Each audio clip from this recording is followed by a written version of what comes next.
আল্লাহু আকবার, আল্লাহু আকবার, আল্লাহু আকবার, আল্লাহু আকবার। ঈদ মুবারক।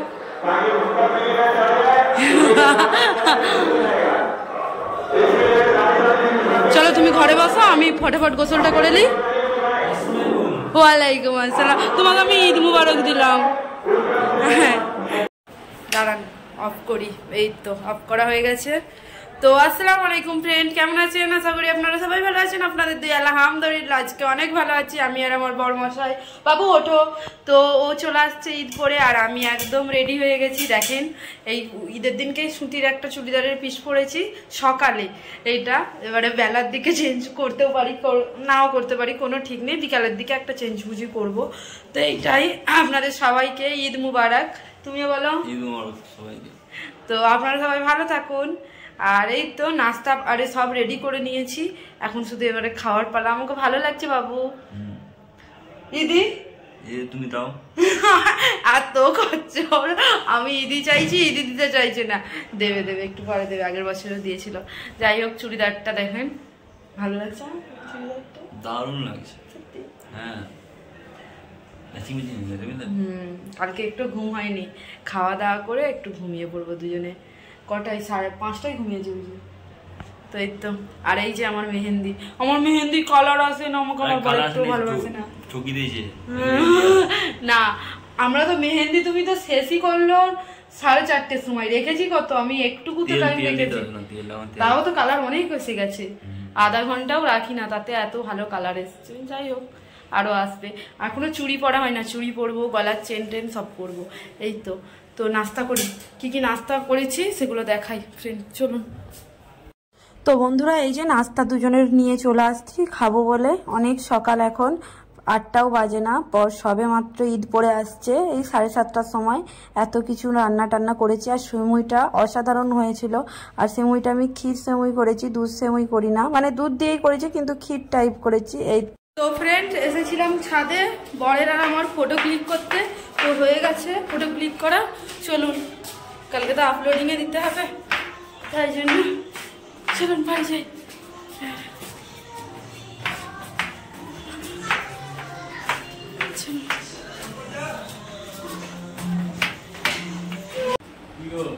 কি হলো? Thank you. কোথায় যাচ্ছে এখন? রিচার্জটা করতে তাড়াতাড়ি আসবে। কি ঘরে রান্না বান্না করবো কিছু? রান্না করতে পারি, বিরিয়ানি বাইরে দিয়ে আনবে? হ্যাঁ হোটেল থেকে এখনই নিয়ে চলে আসবে? ওকে দেখি তোমাকে কি সুন্দর লাগছে এই একটা শার্ট। আমার বরের এই বছরে ঈদে অনেক কটা হয়েছে, আমি বললাম অনেকগুলো কিনো তুমি। তো দুটো না তিনটে জিনিসের প্যান্ট নিয়েছে। তারপরে এরকম দুটো শার্ট নিল, তারপরে নিয়েছে একটা পাঞ্জাবি নিয়েছে, অনেক জামা কিনে হয়েছে। দূরে যাও দেখি, দূরে যাও না দেখি, আর একটু দূরে যাও। তোমাকে কি ভালো লাগছে যে তার ঠিক নেই, প্রত্যেকটা আমার পছন্দই নেই জামা। যাই হোক যাওয়া, থ্যাংক ইউ, চলে যাও। আমাকে বলছে চলো, তা কখনো হয়? আমার এখন ইচ্ছা করছে না। লাও হলো, এবার ছাড়ো। শোনো আমি নতুন নাইটি একটা পরে নেবো। হ্যাঁ এটা খুলে ফেলবো, আমার কি শরীরটা খারাপ লাগছে জানেন তো। তো বন্ধুরা বর গিয়েছিল, সব দোকানপাট সব কিছু বন্ধ, তো বিরিয়ানি টিরিয়ানি কিচ্ছু পাই না। তারপর শরীর খারাপের মধ্যে উঠে আসলাম, বলি না থাক বিরিয়ানি বানাই। বর জোর করলো, যেহেতু ঘরেই তো সব কিছু রয়েছে তুমি বানিয়ে নাও পায়েল। তো তাই জন্য উঠে সব বানাচ্ছি। দেখেন পেঁয়াজ বেরেস্তা করবো বলে বেশি করে প্রায় 1/2 টাকার মতন পেঁয়াজ কেটে নিচ্ছি, কেননা বেরেস্তা আমি এতেও দেবো, ওই মাংসেও দেবো, আর আমার এমনিতে এর জন্যও লাগবে দমের জন্য, তাই জন্য আরোই অনেকটা পেঁয়াজ কাটছি বেশি করে। তো এই তো সব রেডি রয়েছে বন্ধুরা, শুধু পেঁয়াজটা কাটবো আর আলুটা কাটলেই হয়ে যাবে। এদিকে আদা রসুন আর সব তো করেই রেখে দিয়েছি। এই তো অনেক সকালে আজকে ঘুম থেকে উঠেছি, আর সারা রাত তো ঘুমই হয় না, এরকম অবস্থা। আপনারা চাঁদ রাতের ব্লগ দেখলে তো বুঝতেই পারবেন কত রাত পর্যন্ত, কত রাত কি আমরা তো ঘুমাই না, 1 ঘন্টা মাত্র ঘুমিয়েছি। এই তো এই তাড়াতাড়ি করে আমরা ঘুমিয়ে পড়বো 3-4 ঘন্টার জন্য, আমি আর আমার বর, যাতে ঘুমটা হয় পুরোপুরিভাবে, তাই জন্য। আর ওই তো পেঁয়াজটা স্লাইড করে কাটছি ভীষণ পাতলা পাতলা করে, কেননা তবে বেরেস্তাটা বেশি ভালো হবে। এই তো আমি খুব নার্ভাস আছি যে কেমন হবে না হবে। আর আল্লাহ রহমতে ঠিকঠাকই হয়েছিল, আগে গিয়ে বলে দেবো কেমন হয়েছিল না হয়েছিল। আর আপনারা জানেন আমি অনেস্ট রিভিউ দিই, আমি ফেক দিই না, এটা আমার অভ্যাস আছে। আর এই যে সব কিছু এবারে গুছিয়ে গাছিয়ে তুলে দিচ্ছি। আর কি বলুন তো, আলুটা আগেই কাটা হয়ে গিয়েছিল, তারপরে ভাবলাম না ব্লগিং চালু করে দিই, কেননা ব্লগ তো দিতে হবে।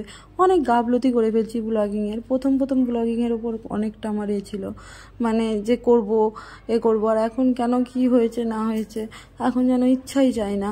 তো যাই হোক, সবই পরিস্থিতির জন্য ভালো লাগে না, কেন জানি না।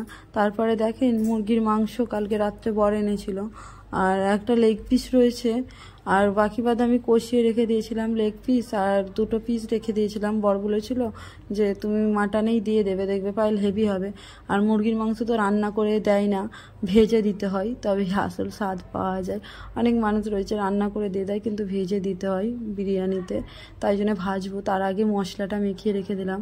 আর এই যে পেঁয়াজ বেরেস্তা করছি, চাপিয়ে দিয়েছি।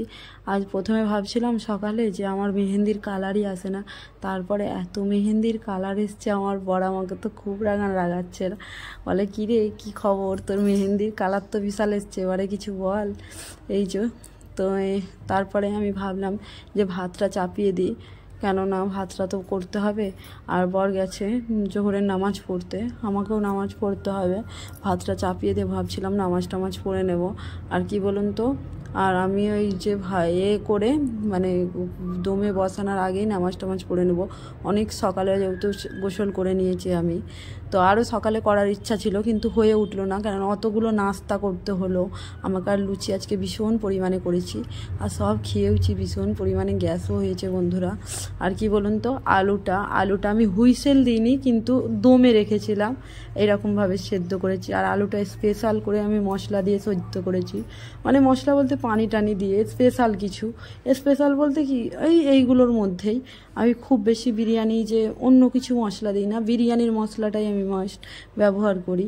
তো এই তো পেঁয়াজ বেরেস্তা হয়ে গেছে, দেখেন পেঁয়াজ বেরেস্তাটা তুলে নিয়ে তাতে একটু চিনি দিয়ে দিলাম, কেননা ভালো থাকবে। আর আলুগুলো এইদিকে দিয়ে দিচ্ছি।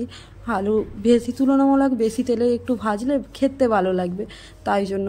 আর কি বলুন তো, আলুটা মানে 100%-এর মধ্যে তোমার 40%-এর মতন কুক হয়েছে, বাকি বাদ যে পার্সেন্টটা সেইটা কুক হবে এই তেলের মধ্যে, তবেই খেতে ভালো লাগবে। আর আলুর যে এই জুসটা, এইটাই আমার মেন কাজে লাগবে মাংসেতে। আর আমি অন্য সাদা পানি দেব না, এই জুসের এই পানিটা দিয়েই আমি মাংসটা রান্না করব। তো আপনারা দেখতে থাকেন আমি কেমনভাবে বিরিয়ানি বানাই।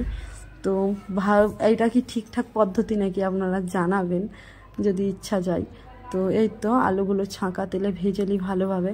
আর তারপরে আমি ভাবছিলাম যে ভাতটা হতে তো আমার পানিটা গরম হতে করতে আমার অনেকটা টাইম লেগে যাবে, তার আগে বরঞ্চ আমি মাটনটা চাপিয়ে দিই। তো মাটনটা চাপানোর জন্য আমি কুকার সেদিকে বসিয়ে দিয়েছি।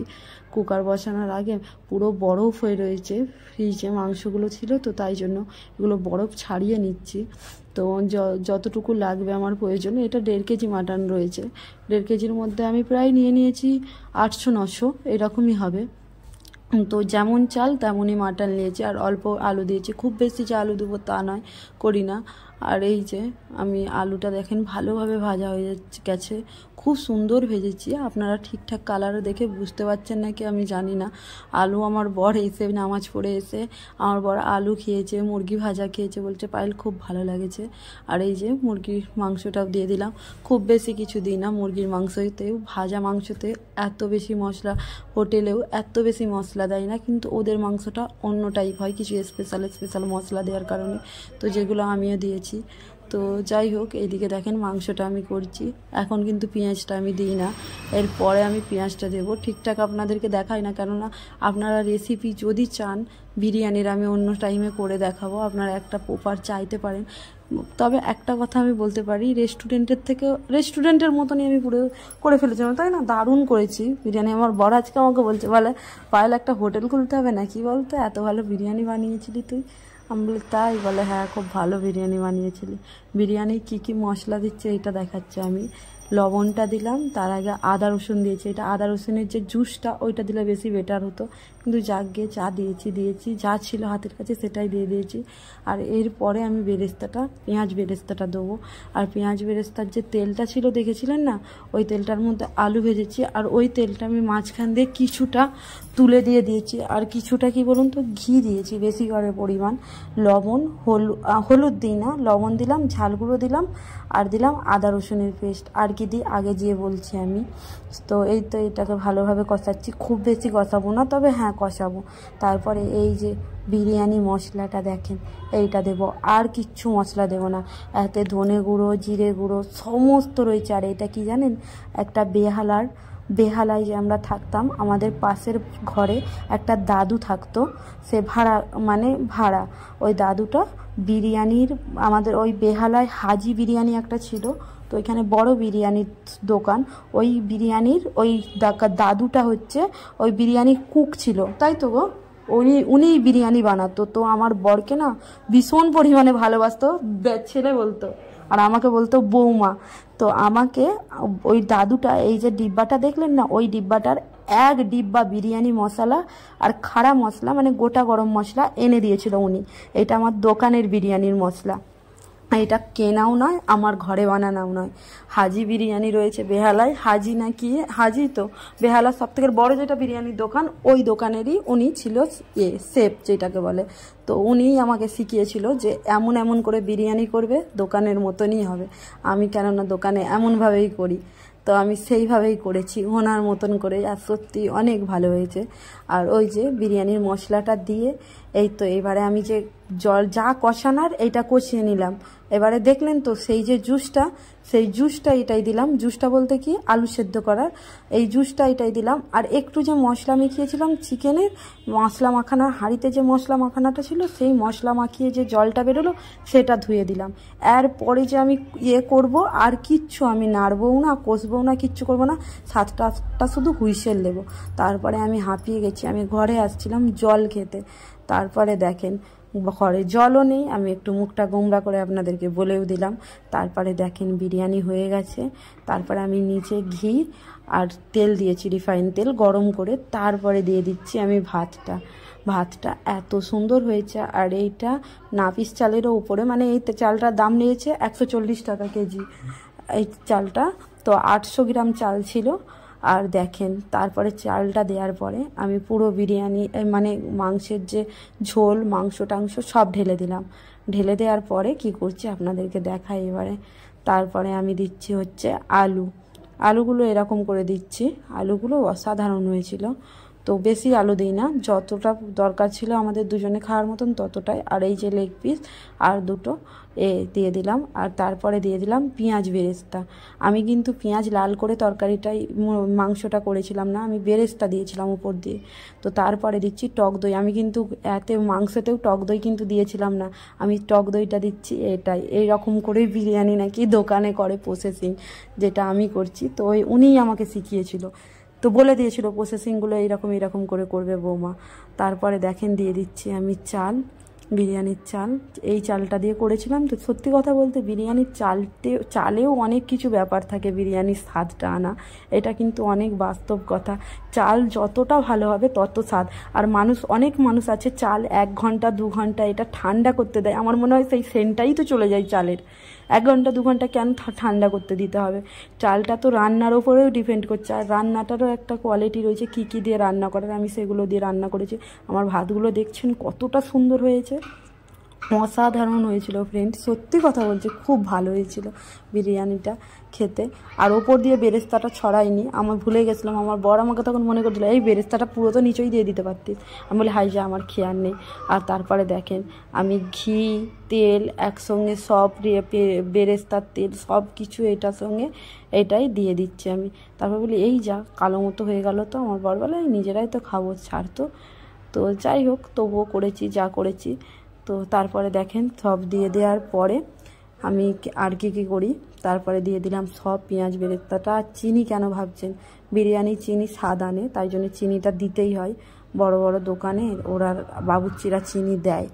আর তারপরে আমি বিরিয়ানির মশলাটা কিন্তু এখনও দিই না, আসল যেইটা। আর কোনখানটায় আমি বিরিয়ানি মশলা মানে কোন পজিশানে দিচ্ছি দেখেন, এই যে এটাই ফুড কালার মিশিয়েছি, বিরিয়ানির মশলা মিশিয়েছি, আতরি মিশিয়েছি, আর কেওড়া জল, গোলাপ জল, এইগুলো সব মিশিয়েছি। এই যে দেখেন, এইরকম করে বিরিয়ানির মশলাও দেয়। তো বিরিয়ানির মশলাটা ওই রকমভাবে ছিটিয়ে দেয় না। তো যাই হোক, দেওয়া হয়ে গেছে। এবারে আমি এটা দমে জাস্ট বসিয়ে দেবো। তো যা ঝোল টোল বেঁচে ছিল সব দিয়ে দিলাম এইরকম করে সেম পদ্ধতিতে করে, শুধু আমি উপর থেকে বেরেস্তাটা চাপিয়েছি, না এরকম করে বেরেস্তাটা চাপাই না। ঢাকা চাপা দিয়ে এটা 20 মিনিট দমে রাখবো। দম দেওয়া হয়ে গেছে আমার। আমি তো গোসল করে নিয়েছি, আমি শুধু নাইটিটা ছাড়লাম, গায়ে জল ঢাললাম, ঢেলে আমি চলে আসলাম। আসার পরে আমার বর বলছে খুলে দেখা সবাইকে। এই যে ফ্রেন্ড, আমার ক্যামেরাটা বিচ্ছিরি হয়ে গেছে, কিন্তু বিরিয়ানিটা অসাধারণ হয়েছিল। আর এই যে দেখেন আমি করছি কত সুন্দর। তো সত্যি উনি দাদু খুব ভালোই আমাকে শিখিয়েছিল, তো খুব ভালো শিখিয়েছিল বিরিয়ানি করা আমাকে। তো এই রকম পদ্ধতিতেই আমি করি বিরিয়ানি। এইটা নিয়ে আমি 2বার করলাম বুঝি, 2বার না 3বার, এটা নিয়ে 3বার করলাম বুঝি। 3বারেই আমার এরকমই হয়েছিল। একবার বুঝি ঘরের চালের করেছিলাম, সেটা ভালো হয় না। আর 2বার যেটা করেছি, একবার নাপিস চালের করেছি, আর এইটা নাপিস চালের থেকেও নাকি এখন অন্য একটা বেরিয়ে গেছে। আর কি বলুন তো, দোকানের বিরিয়ানি বলো এখন সব রেখেছে নাপিসই রেখেছে। নাপিসের থেকে না আর একটা বেরিয়েছে না, দোকানে বললো বলে না নাপিস না, এটা নাপিসের থেকেও ভালো এইটা বেরিয়েছে। তো যাই হোক, বড়ের প্লেটে দিয়ে দিয়েছি লেগ পিস। আর এই যে এইরকম বিরিয়ানিটা কি ঠিকঠাক পদ্ধতিতে হয়েছে অবশ্যই জানাবেন। শুভ সন্ধ্যা বন্ধুরা, এখন এই যে বড়মশাই আমাকে নিয়ে যাচ্ছে ফুচকা খাওয়া। বললাম যে চলো একটু ফুচকা টুচকা খেয়ে আসি, বলছে চলো, তাই আমাকে সাথে নিয়ে যাচ্ছে, বলে তুমি চলো গিয়ে খেয়ে আসবে।